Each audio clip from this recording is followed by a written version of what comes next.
Muito bem, de volta para falar sobre política. Paulo Roberto já está por aqui. Anchieta, saudações. Você já sonhou que estava em Moscou algum dia, não? Não. Dançando um pagode russo. Agora, a música, aquela música eu já dancei. Luiz Gonzaga, né? Luiz Gonzaga. É. Pois é, o nosso presidente da República, Lula da Silva, aliás, o casal real, Lula e Janja, o casal está em Moscou, capital da Rússia. E daqui a pouco, no nosso horário, às 1h30 da tarde aqui, mais 6 horas, 7h30 da noite por lá, tem um jantar especial para os ilustres chefes de governo e chefes de Estado que foram convidados pelo presidente russo Vladimir Putin para participar das comemorações da vitória russa ou soviética, como você queira, contra o nazismo. 80 anos, foi lá em 1945. E ontem o pessoal debatendo na televisão, olha, Lula conhece o que da Rússia? O presidente Lula sabe o que sobre o nazismo? Você sabe que aqui ali os caras aproveitam para dar uma tacadinha no presidente.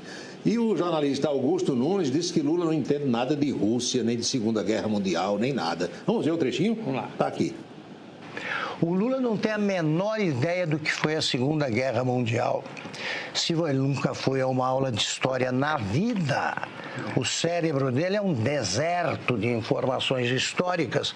Como é que ele vai saber que quando a Alemanha começou a invadir os países ali vizinhos, a Rússia era aliada? Houve um tratado que ele nunca ouviu falar, né, o tratado, o acerto, a negociata beligerante feita entre União Soviética e Alemanha resultou na divisão da Polônia, resultaria na invasão da Tchecoslováquia, na anexação dos Sudetos. Fala isso para ele vai achar que você está falando de algum tipo de prato, né, de gastronomia. Aí eles comeram os Sudetos, engoliram os Sudetos. Ele vai pedir, dá um prato para mim que eu vou experimentar, para ver qual é o gosto. Ele não sabe nada. É uma maldade com o presidente Lula. O presidente Lula disse, olha, desde os tempos de Mikhail Gorbachev, voltando um pouco mais para trás, se você perguntar a Lula o que é Politburo, Praça Vermelha, Lula sabe tudo isso, é maldade do Augusto. Na verdade, os últimos presidentes que apareceram pelo Brasil, fora Fernando Henrique Cardoso, meu amigo, os outros... Faça como o Humberto de Campos dizia, com os hábitos de futebol, né? E você juntar aqui tudo, talvez não dê um. Para esse tipo de coisa, de conhecimento mesmo, nível de conhecimento... Carência danada. Mas o presidente Lula só tem mesmo hoje esse compromisso do jantar, porque não é brincadeira, passou um tempão dentro do avião até chegar em Moscou, tem que se adaptar ao fuso horário, tá aqui a agenda oficial para você ver agora. Jantar oferecido pelo presidente da Federação Russa, Vladimir Putin, Palácio do Kremlin. Sabe quem está por lá também? Estava posando ontem, fazendo foto com Vladimir Putin? Sim. Nicolás Maduro. Eita. Eu não sei se ele vai bater um papo com o Lula ou não, porque a relação está um tanto quanto estremecida. A primeira-dama do Brasil, dona Janja Lula da Silva, foi 5 dias antes de Lula. Saiu daqui, acho que na sexta-feira passada, levou uma delegação com ela para compromissos oficiais na Rússia e colocou fotos nas redes sociais. Vamos ver aqui? Olha aí, olhando o Kremlin, que é a sede do governo russo. Dona Janja, vamos ver outra? Bonito, lugar bonito, né? Isso aí foi no embarque ou no desembarque, avião da Força Aérea Brasileira, com a Janja e sua delegação. Tem mais? Visitando a Biblioteca Nacional Russa em Moscou. Está pensando que é pouca coisa? Não é pouca coisa, não.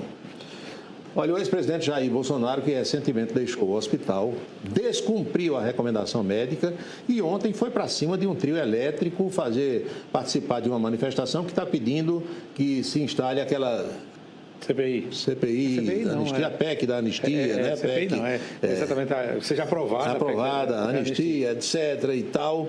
E deu entrevistas também falando sobre a roubalheira aos pensionistas e aposentados do INSS. Bolsonaro na sua tela. Eu nunca fui do lado da esquerda. Confesso que lá atrás, nos anos 90, algumas coisas eu votava com a esquerda. Sim, aconteceu isso aí. E depois eu fui tomando conhecimento que é livre mercado, que é capitalismo, e mudei completamente a minha maneira de ser. O objetivo dessa medida provisória é exatamente fazer o controle. Porque sempre o pessoal inventa uma associação nova, vem o desconto, essas pessoas que recebem até 2.000, 2.500 por mês, são as pessoas mais humildes, com pouco conhecimento, não sabe entender o que é aquele desconto. Eu costumo dizer, uma coisa, Ana Paula, é você, por exemplo, eu pegar todo mês R$50 dinheiro vivo teu, você fica chateada. Mas se descontar o teu contra-cheque, você é uma pessoa humilde, R$100, você não se dá conta disso. Então, abusaram da boa-fé das pessoas para fazer essa barbaridade. E repito, nós aqui da direita, o PL, entre muitos outros partidos também, em grande parte, nós assinamos a CPMI. É confusão. E o pior é que ontem a imprensa descobriu que ainda tem gente que está tendo essa coisa descontada, sabe? Ou seja, o roubo continua. Teve aposentados e pensionistas de Belém, capital do Pará, que denunciaram através de advogados que o desconto ainda saiu esse mês. É uma coisa absurda, totalmente absurda. Por aqui, o governador João Azevedo lançou ontem o passe estudantil para os alunos da rede estadual de ensino de algumas cidades, incluindo a capital e Campina Grande. Tem repercussão que a gente mostra agora para você. O governo da Paraíba lança passe livre estudantil e garante transporte coletivo gratuito para 50 mil alunos. Aí estão o governador João Azevedo, um aluno, o secretário de Educação, Santiago Filho, e o vice-governador Lucas Ribeiro. E hoje a agenda é no Sertão. Muita coisa, vamos mostrar? João Azevedo inaugura obras e abre o ciclo de plenárias do Orçamento Democrático na região de Itaporanga. E a agenda começou agora há pouco, Anchieta, em Patos. O governador João Azevedo inaugura obras hoje em 5 cidades do Sertão: Patos, Itaporanga, Piancó, Santana dos Garrotes, que é a terra de João Pinto, nosso colega, e Nova Olinda. E ainda abre o ciclo do Orçamento Democrático Estadual em Itaporanga. Entre as obras que estão sendo inauguradas estão o Centro de Formação de Professores de Itaporanga, o Centro de Hemodiálise do Hospital de Piancó e a PB 356, que liga Santana dos Garrotes a Nova Olinda e Tavares. Correndo, né? Correndo, João Azevedo entregando muitas obras por aí. Pelo andar da carruagem, o homem vai mesmo ser candidato ao Senado. Olha aqui.